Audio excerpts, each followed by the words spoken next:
ಎಲ್ರಿಗೂ ನಮಸ್ಕಾರ. ವೇದಿಕೆ ಮೇಲೆ ಇರುವಂತಹ ಪ್ರತಿಯೊಬ್ಬ ದೊಡ್ಡ ಗಣ್ಯರಿಗೆ ನಮಸ್ಕರಿಸ್ತಾ, ಈ ಒಂದು ಚುನಾವಣೆ ಬಹಳ ವಿಶಿಷ್ಟವಾದ ಚುನಾವಣೆ. ಇದು ದಾವಣಗೆರೆ ಕ್ಷೇತ್ರದ ಜನರ ಸ್ವಾಭಿಮಾನದ ಚುನಾವಣೆ ಅಂತ ಹೇಳೋದಕ್ಕೆ ಬಯಸ್ತೀನಿ. ನಾನು ಸೈಲೆಂಟ್ ಆಗಿ ಈ ಕ್ಷೇತ್ರದಲ್ಲಿ ಓಡಾಡ್ತಾ ಇದ್ದೀನಿ. MP ಎಲೆಕ್ಷನ್ ಆದಾಗಿಂದ 2 ವರ್ಷದಿಂದ ಓಡಾಡ್ತಾ ಇದ್ದೀನಿ. ಜನಗಳು ಒಂದು ಚಾನ್ಸಿಗೆ ಕಾಯ್ತದಾರೆ, ಹೆಂಗಾದ್ರೂ ಮಾಡಿ ಬುದ್ಧಿ ಕಲಿಸ್ಬೇಕು, ಪಾಠ ಕಲಿಸ್ಬೇಕು ಅಂತಂದು ಜನ ಸೈಲೆಂಟ್ ಆಗಿ ಕಾಯ್ತಿದ್ದಾರೆ.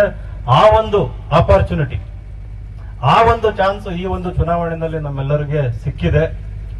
ನಿಮ್ಗೆಲ್ಲ ಬಹುಶಃ ಗೊತ್ತಿತ್ತು, ನನ್ನ ಹೆಸರು ಕೂಡ ಓಡಾಡ್ತಾ ಇತ್ತು ಈ ಒಂದು ಚುನಾವಣೆಯಲ್ಲಿ, ಇವ್ರಿಗೂ ಕೂಡ ಟಿಕೆಟ್ ಸಿಗ್ಬೋದು ಅನ್ನೋ ರೀತಿಯಲ್ಲಿ. ಆದ್ರೆ ಯಾವಾಗ ನಮ್ಮ ಸಹೋದರ ಶ್ರೀನಿವಾಸ್ ದಾಸ್ ಕರಿಯಪ್ಪನವರಿಗೆ ಟಿಕೆಟ್ ಸಿಕ್ತು, ನನಗೆ ಸಿಕ್ಕಷ್ಟು ಸಂತೋಷ ಆಯ್ತು. ನನಗೆ ಇಮಿಡಿಯೇಟ್ಲಿ ಫೋನ್ ಮಾಡಿ ಹೇಳಿದೆ, ಅಣ್ಣ ಇಲ್ಲಿ ನಾನೇ ಕ್ಯಾಂಡಿಡೇಟು, ನಾನು ಏನೂ ಅಪೇಕ್ಷೆ ಇಲ್ಲ ನನಗೆ.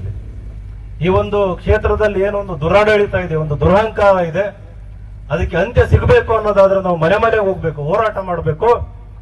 ನಿಮ್ಮಿಂದ ಏನೂ ಬಯಸಲ್ಲ ನಾನು. ಆ ಕೆಲಸ ನಾನು ನನ್ನದೇ ಸ್ವಂತ ಜವಾಬ್ದಾರಿ ಅಂತ ತಗೊಂಡು ಮಾಡ್ತೀನಿ ಅಂತಂದು ನಿನ್ನೆ ರಾತ್ರಿ ಕೂಡ ನಾನು ಕುಕ್ಕೋಡ ಹದಡಿ ಎಲ್ಲ ಹೋಗಿದ್ದೆ. ಒಂದು ಮಾತು ಹೇಳೋದಕ್ಕೆ ಬಯಸ್ತೀನಿ ಬಂಧುಗಳೇ. ಈ ಕ್ಷೇತ್ರದಲ್ಲಿ ಒಂದು ಅಂಡರ್ ಕರೆಂಟ್ ಇದೆ. ಅಂಡರ್ ಕರೆಂಟ್ ಅಂದ್ರೆ ಒಂದು ಒಳ ಸುಳಿ ಅಂತ ಏನ್ ಹೇಳ್ತೀವಿ, ಆ ಒಂದು ಸುಳಿ ಇದೆ. ಆ ಸುಳಿ ಇವತ್ತು ಕಾಂಗ್ರೆಸ್ ವಿರುದ್ಧ ಇದೆ ಈ ಒಂದು ಕ್ಷೇತ್ರದಲ್ಲಿ. ನಾವು ನಮ್ಮ ಭಿನ್ನಾಭಿಪ್ರಾಯಗಳನ್ನು ಮರೆತು, ನಮ್ಮಲ್ಲಿರುವಂತ ಭೇದಗಳನ್ನು ಮರೆತು, ಹಿಂದೆ ಆಗಿರುವಂತ ನೋವುಗಳನ್ನೆಲ್ಲ ಮರೆತು, ನಮ್ಮ ಸಿದ್ದೇಶ್ವರ ಸಾಹೇಬ್ರು ಹೇಳ್ದಂಗೆ ನಾವೇ ಕ್ಯಾಂಡಿಡೇಟ್ ಅಂತಂದು ಒಂದು ಸಾಮಾಜಿಕ ಜವಾಬ್ದಾರಿ, ಇದು ನಮ್ಮ ನೈತಿಕ ಜವಾಬ್ದಾರಿ ಅಂತಂದು ನಮ್ಮ ಹೆಗಲ ಮೇಲೆ ಒಂದು ಭಾರ ಎತ್ಕೊಂಡು ನಾವೇನಾದ್ರೂ ಚುನಾವಣೆ ಮಾಡಿದ್ರೆ ಶ್ರೀನಿವಾಸ್ ದಾಸ್ ಕರಿಯಪ್ಪನವರು 15 ರಿಂದ 20 ಸಾವಿರ ಲೀಡಲ್ಲಿ ಈ ಎಲೆಕ್ಷನ್ ಗೆದ್ದೇ ಗೆಲ್ತಾರೆ ಅಂತ ನಾವು ಹಾಗೇನೆ 28ರಲ್ಲಿ ಬಿಜೆಪಿ ಸ್ವಂತ ಬಲದಿಂದ ಏನಾದ್ರೂ ಅಧಿಕಾರಕ್ಕೆ ಬರಬೇಕು ಅನ್ನೋದಾದ್ರೆ ಈ ಚುನಾವಣೆಯಲ್ಲಿ ಬಿಜೆಪಿ ದಾವಣಗೆರೆ ದಕ್ಷಿಣದಲ್ಲಿ ಗೆಲ್ಲಲೇಬೇಕು ಅನ್ನೋದು ಕೂಡ ಒಂದು ಮಾತನ್ನು ಹೇಳೋದಕ್ಕೆ ಇಷ್ಟಪಡ್ತೀನಿ. ಇದು ದಿಕ್ಸೂಚಿ ಆಗುತ್ತೆ.